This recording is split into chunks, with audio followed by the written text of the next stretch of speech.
Napansin mo na ba na may mga pusa na tila may isang tao lamang na paborito nilang tabihan? Kahit maraming bakanting upuan, sofa, o kama sa loob ng bahay, mas pinipili pa rin nilang umupo o matulog mismo sa iyong mga hita. Sinasabing ang pusa ay isa sa mga hayop na may napakalakas na pakiramdam pagdating sa enerhiya ng tao at ng kapaligiran. Dahil dito, naniniwalang ilan na hindi sila basta-basta pumipili ng taong sasandalan o hihigaan.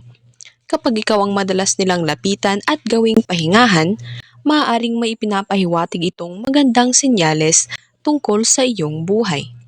Bagamat wala itong matibay na siyentipikong ebidensya, nananatiling buhay ang iba't ibang pamahiin at paniniwalang ito dahil marami ang nagsasabing naranasan nila mismo ang mga positibong pangyayaring iniuugnay rito.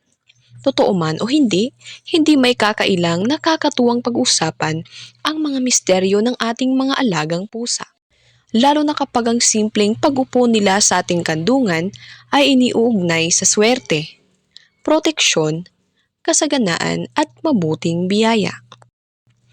Magandang araw sa ating lahat at welcome po muli sa ating YouTube channel. Kung isa ka sa mga taong madalas gawing paboritong pahingahan ng iyong pusa, baka interesado kang malaman ang 6 na kakaibang paniniwala tungkol sa swerteng maaaring dala ng ganitong espesyal na kilos. Una, pinaniniwalaang inaakit nito ang swerte at magagandang oportunidad. Isa sa mga pinakamatandang paniniwala tungkol sa pusa ay ang kakayahan nitong makaramdam ng enerhiya sa paligid. Kaya kapag paulit-ulit na pinipili ng iyong alagang pusa na umupo o matulog mismo sa iyong mga hita, may mga naniniwalang hindi ito nagkataon lamang. Ayon sa ilang kultura, ang ganitong kilos ay senyales na ikaw ay napapalibutan ng positibong enerhiya na tila umaakit din ng mga magagandang pagkakataon sa buhay. Maaring may darating na bagong trabaho, magandang balita tungkol sa negosyo, pagtaas ng kita, o isang oportunidad na matagal mo nang hinihintay. May mga nagsasabi rin na ang pusa ay tila nagsisilbing pang-akit ng mabubuting biyaya dahil likas itong naakit sa mga taong kalmado, mapagmahal at may mabuting intensyon.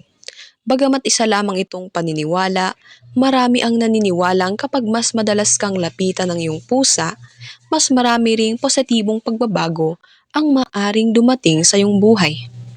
Kaya naman sa tuwing kusang aakyat ang iyong pusa sa iyong kandungan, itinuturing ito ng ilan bilang isang tahimik ngunit magandang paalala na mananatiling bukas sa mga oportunidad at patuloy na magsikap dahil maaaring nasa tamang direksyon ka na.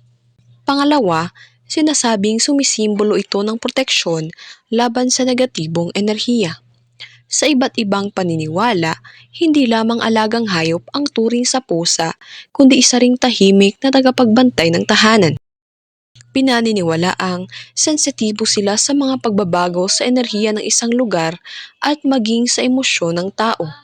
Kapag pinili ng pusa na matulog sa iyong kandungan, may mga nagsasabing parang binabalutan ka nito ng katahimikan at proteksyon laban sa negatibong impluensya.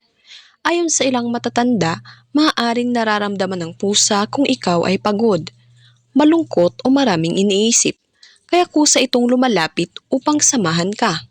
Bukod sa pamahiin, may mga taong nakakapansin din na ang simpleng paghaplos sa pusa habang nagpapahinga sa kanilang kandungan ay nakatutulong upang mabawasan ang stress at tensyon.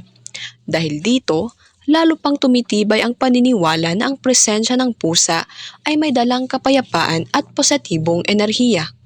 Kaya para sa marami, ang pusang natutulog sa iyong mga hita ay hindi lamang naghahanap ng komportableng lugar, kundi tila ipinapakita rin itong ligtas at payapa ang iyong paligid.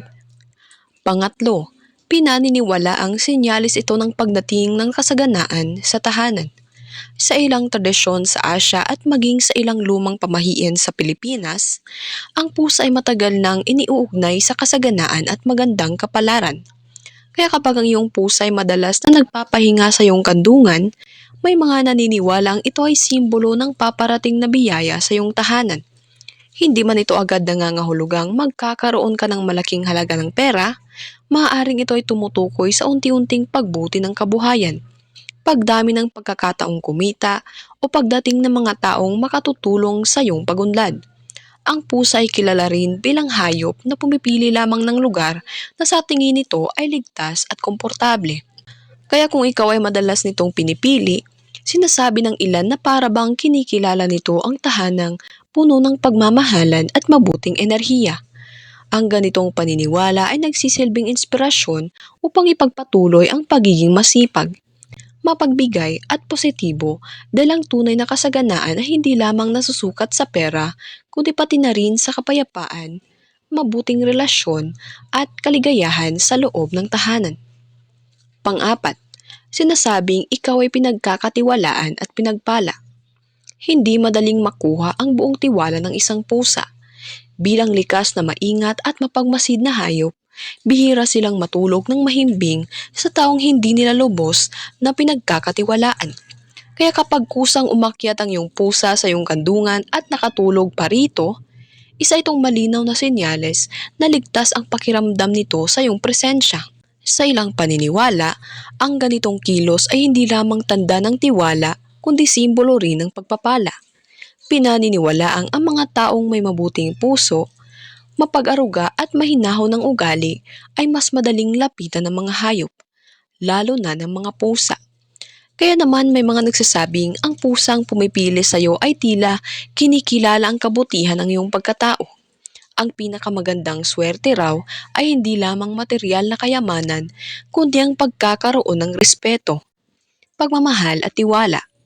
Mga bagay na kusang ibinibigay ng isang pusang komportable sa iyong piling. Panglima, pinaniniwalaang may darating na magandang balita o masayang pangyayari.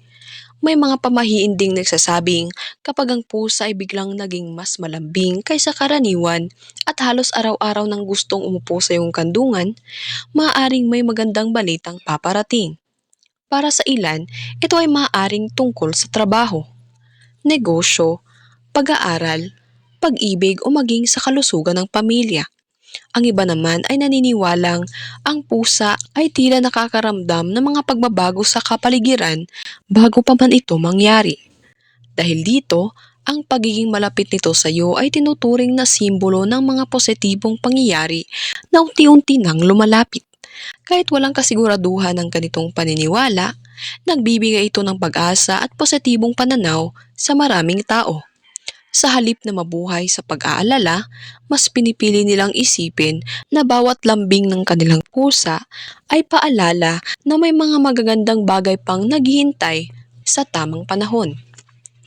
At pang-anim, sinasabing isa itong paalala na ang tunay na swerte ay ang pagkakaroon ng kapayapaan at masayang buhay. Hindi lahat ng swerte ay nasusukat sa dami ng pera o ari-arian.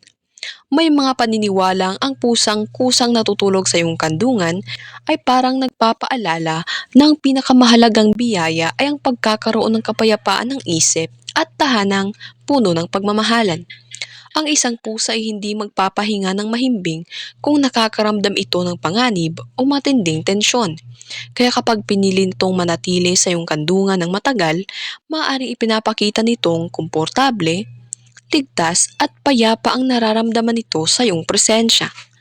Para sa maraming tao, ito ang isa sa pinakamagandang uri ng swerte, ang magkaroon ng pagkakataong makapagpahinga, makasamang mga mahal sa buhay, at minsang maranasan ang simpleng kaligayahang dulot ng isang alagang pusang buong tiwalang sumisiksik sa iyong kandungan. Sa mabilis na takbo ng buhay, ang ganitong uri ng mga sandali ay nagpapaalala ng tunay na kayamanan ay ang pagkakaroon ng katahimikan, pagmamahal, at mga relasyong nagbibigay ng tunay na ligaya. Maraming salamat po sa inyong panonood at sana po ay mayroon tayong natutunan sa videong ito. Good luck and God bless po sa ating lahat.